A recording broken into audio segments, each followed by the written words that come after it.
Maintainers, welcome back.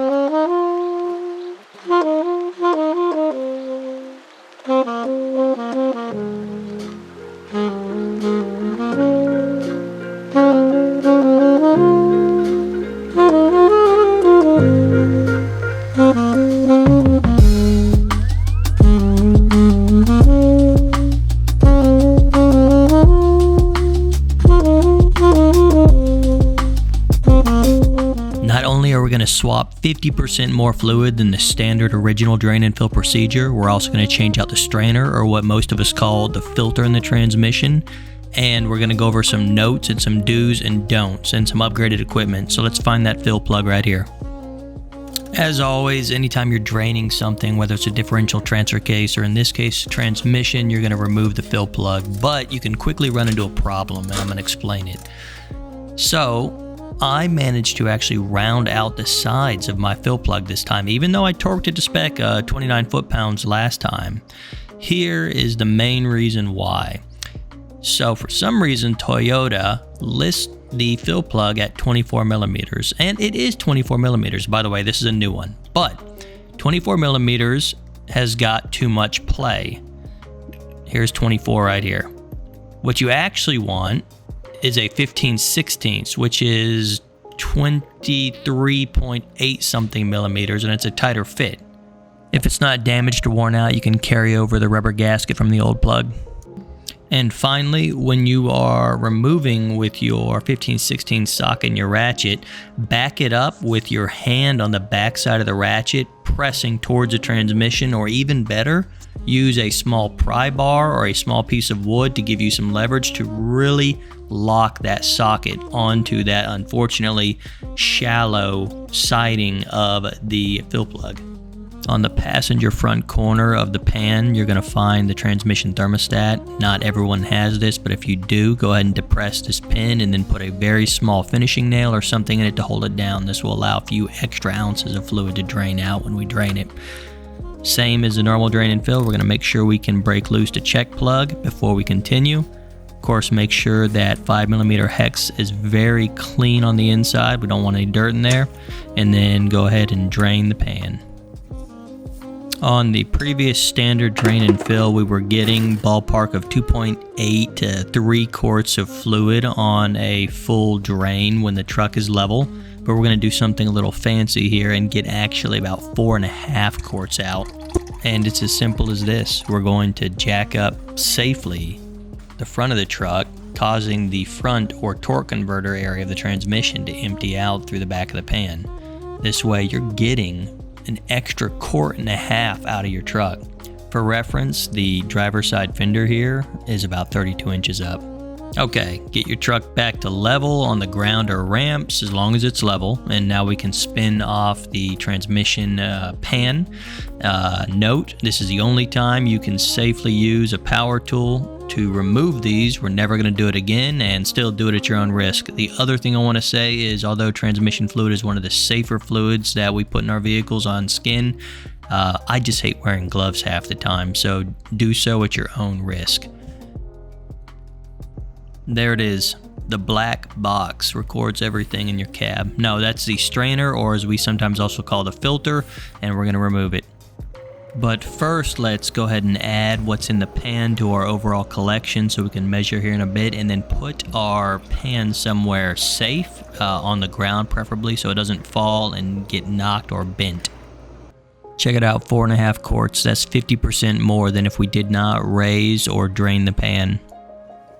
Alright, let's get that old strainer, or what you might call a filter, out. So it's held in by 3 10mm bolts. Let's just crack them loose and then move them out by hand.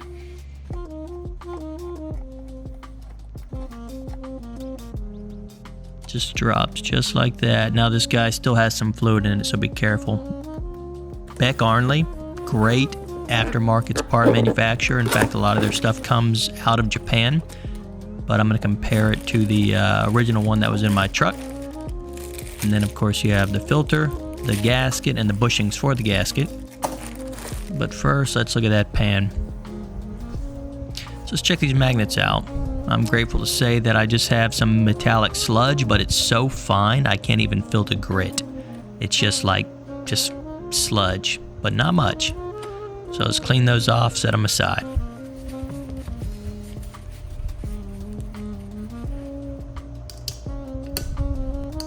Alright, I'm going to clean that pan out, take the gasket off, make everything look nice and shiny.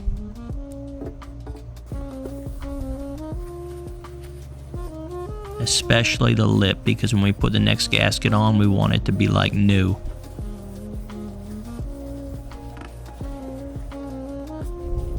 Kind of mesmerizing. Alright, magnets back in just like the way they came out. Let's put the bushings in the new gasket, and while I'm doing that, you can see it is identical to the previous one. Make sure they're pushed in all the way. Very easy. About the only difference I can find between the two strainers is the injection gate points for the plastic molding, but the thickness is perfect just to test the old one with a jigsaw. Let's zip it open and I'll show you what's inside. It's this mesh material. It's not quite like an oil filter, it's more coarse, but it does its job. So let's break out the torque wrench that's in inch pounds instead of foot pounds. Toyota says that the strainer is going to go up there with its 3 10mm bolts to 7 foot-pounds, but most of our torque wrenches don't go that low in foot-pounds, so we'll use 84 inch-pounds, which is the equivalent. Snug them all by hand, like everything in life. By hand, gently, and let's torque it down to 84 inch-pounds.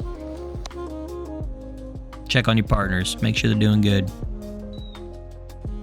Yeah, they're good. Alright, one more clean of that lip. We're going to put on the new gasket, and now there's no RTV, there's no sealant, there's no Permatex, there's no anti-sealant, there's nothing. Just a clean mating surface and a new gasket.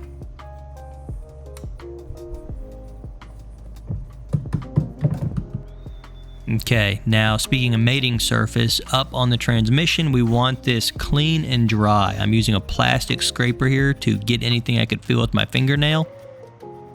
We want this to be exquisite, because when we put that pan back up here in a second, it needs to mate to a perfectly clean surface. Don't take any metal tools to this. Alright, here we go. So start all 4 corners by hand. You can snug them up with your ratchet, and then we'll come back through with our torque wrench and hit them to 65 inch-pounds. 65 inch-pounds.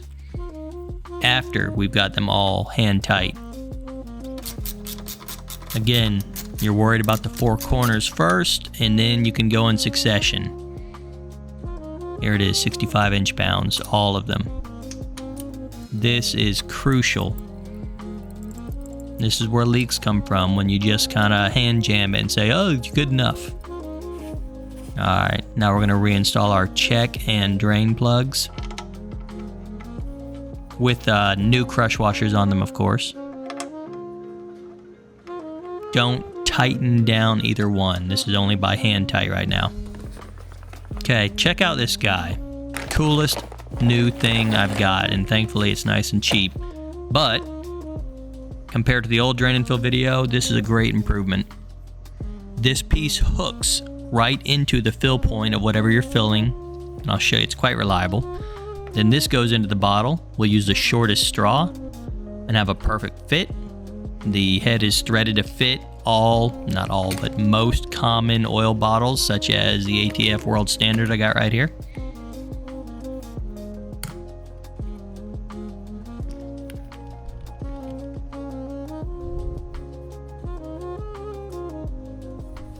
Okay, and let's check for leaks.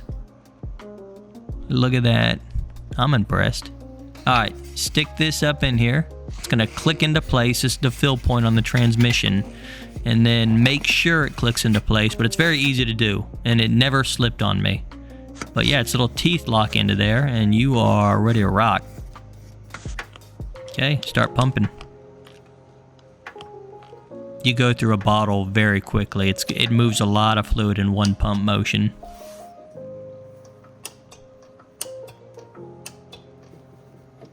Easy transfer to the next bottle. And any residual that was in the first bottle, you don't have to sit there and fish it out. We're going to pour them all into our last bottle after we pumped about half the bottle up, because each of your old bottles have 3 or 4 ounces left in them probably. Alright, now everything's empty but the last 5th bottle, and we're going to really dry this guy out.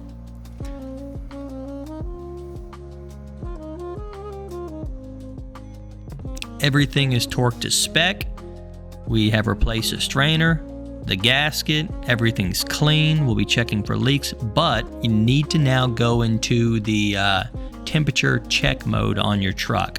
And if for some reason you watch this video instead of watching the other one first, or you don't know what I'm talking about, you now need to go to the other video that's linked here and linked below so you can see temperature check mode. If all this seems kind of overwhelming, don't worry, you're just about done, and the next step's quite easy. But that's really it. I'm glad I was able to show you these new tips here. I want to say thanks for hanging with us. This is the best way to do a drain and fill now. I think you're armed with the right knowledge to do the job correctly. Ask any questions below if you got any. Don't forget, we got maintenance maps if you want to know what to do to your truck when. Maybe you're new to the channel or you've been living under a rock. That's totally cool. Again, hey, thanks for hanging out, and I'll see you guys next time.